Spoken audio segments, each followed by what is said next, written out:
Kamusta po mga sambayanan karista at happy first Wednesday of the month. At nagbabalik po tayo mga Kelos TV sa araw na to, May 1, 2024, Labor Day. Kung saan meron pong 7 karerang inihanda po ang management ng Metroturf at ito'y magsisimula po ng 5:30 ng hapon. May kakapalan po ang mga bawat pangarera at may kahirapan po. Kaya sa punto pong ito, halina po at samahan niyo ako sa akin paghatid sa inyo ng aking mga giya. Salamat po. Karera numero 1. Ito po ay start ng winner take all, races 1 to 7. Isang 3-year-old and above maiden race. May distansyang 1,400 meters. May 9 entries po. Ang ating pong first choice dito, yung kalahok numero 5, Boss Uno, na papatnubayan po ni CB Ardona. Ito po'y nanalo po to sa kanyang barrier run noong April 20 at nakapagtala naman po to ng 1:17 para sa natusang distansyang 1,200 meters. Atin naman panigundi rito yung numero 7, Boss Pabale ni NC Lunar.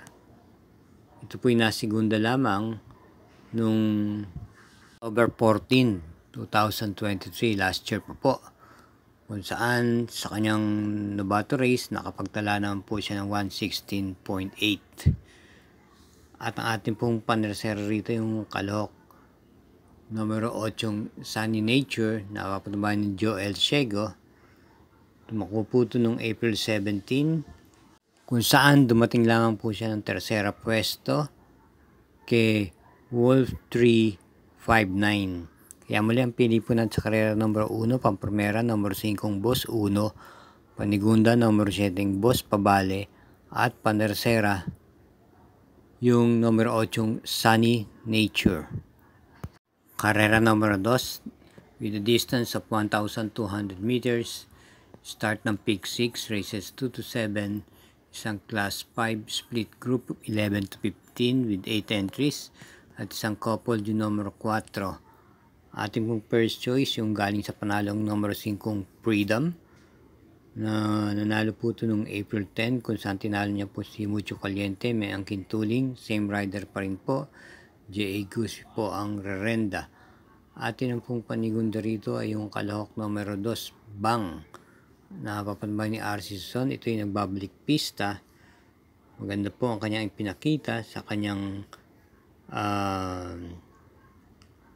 barrier run nitong April 19, kung saan dumating po siya ng sekundang dikit kay Prime Billing. Ito po ay may angkin tuning din naman at pwede rin po itong iparimate. At panersera po natin yung kalahok numero 1, Static, na dumating lamang po ng 5th pwesto noong April 24 kay Kalangaman Island, at may naitala naman pong panalo tuto noong March 8, kung saan tinalo niya po si Carried Away at Within Reach. Pwede pong iuna at i-pacing tong kabayong to. Kaya ang pili po natin sa karera numero 2, pampremera numero 5, Freedom, panigunda numero 2, Bang, at panersera numero 1, Static. Karera numero 3, ito po ay isang class 5 split group 6 to 10, may distansyang 1,200 meters, start ng Peak 5, races 3 to 7, at meron tayong 8 kalahok dito. Anin pong first choice dito yung kalahok numero 8, Galloping Ghost, na isang banderista. Ito po irerendahan muli ng regular rider niyang si Patty Dalema. Maganda naman po ang kanyang preba nitong March 26. Siya po may angkin panalo, kung saan tinalo niya po si Destiny at Majestic Star. Ating pong panigunda rito yung galing sa panalong numero 7, Professor Jones, na muli pong renda ni JB Hernandez. Gagaling lamang po sa panalo noong April 23, kung saan tinalo niya po si Star of the Future. May angkin tuling.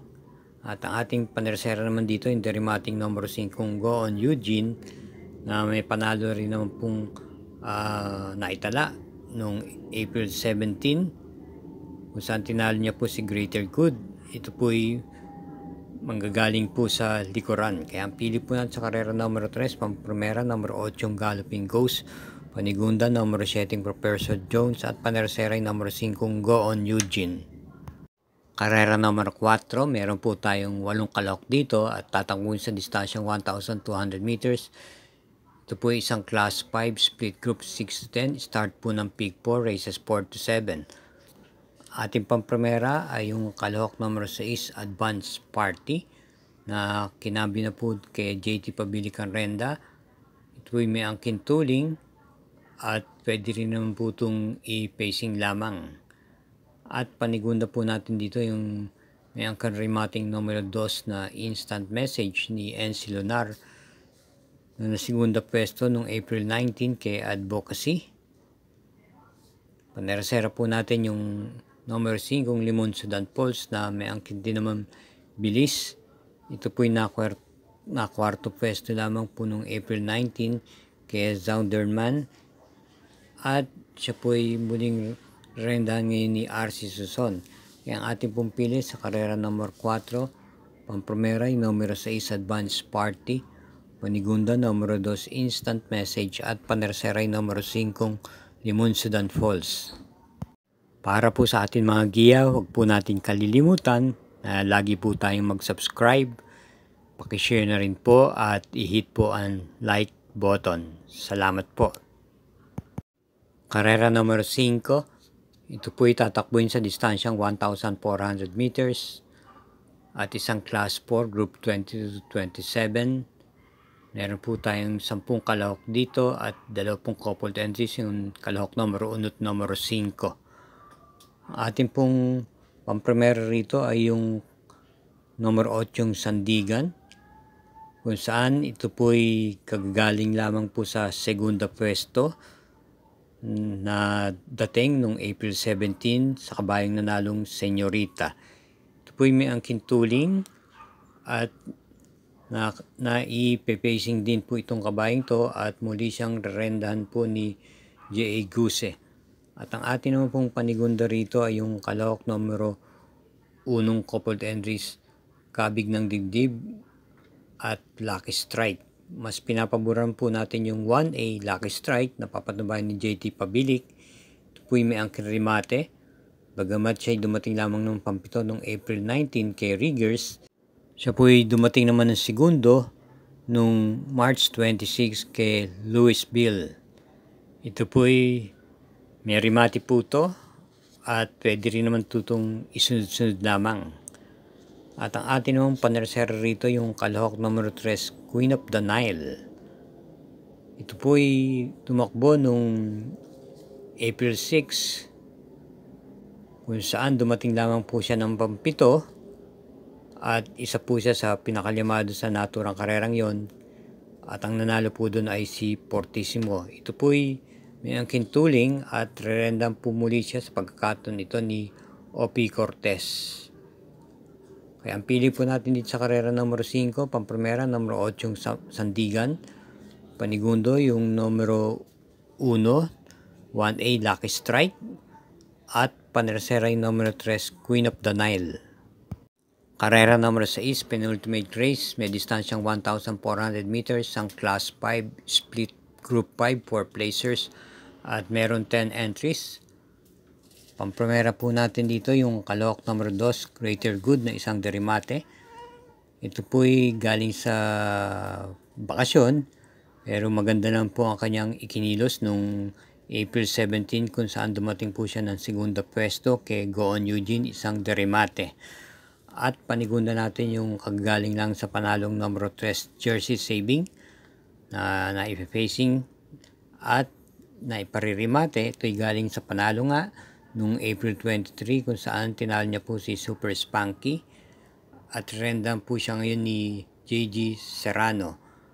At ang ating pong panersera rito yung sigurado magdadala ng marcha sa unahan, yung numero setting Happy Julian na nasigunda naman po noong April 20 kay Double Strike. Kaya ang pili po muli natin sa karera numero 6, pampremera numero 2 Greater Good, panigundo yung numero 3 Jersey Saving at panersera numero 7 Happy Julian. Karera numero 8, paratingan na po ito ng winner take all. Pick 6, pick 5 at pick 4 at last daily double na po. Ito po ay isang full gate with 14 entries, may distansyang 1,400 meters, isang class 4, group 16 to 21. Ating pong first choice dito, yung kalahok numero 10, Doña Chichay, na galing naman po sa isang impresibong panalo noong April 23, kung saan ito ay nanalo po ng banderang tapos at kabilang sa tinalo niya si Jens Had Enough. Ating pong panigunda rito ay yung kalahok numero 3, Jens Had Enough, na nasigunda nga po noong April 23 kay Doña Chichay. Ito po ay isang derimate at rendam po ni JD Calagos.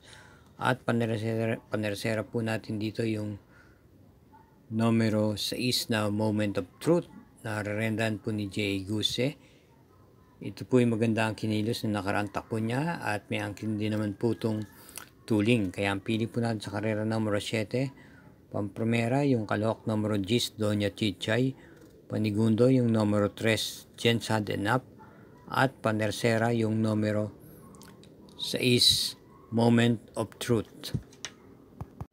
Thank you again for watching mga katrokis at sambayan ng karista. Paalala lang po muli, gabay lamang po ito base sa akin sariling aral.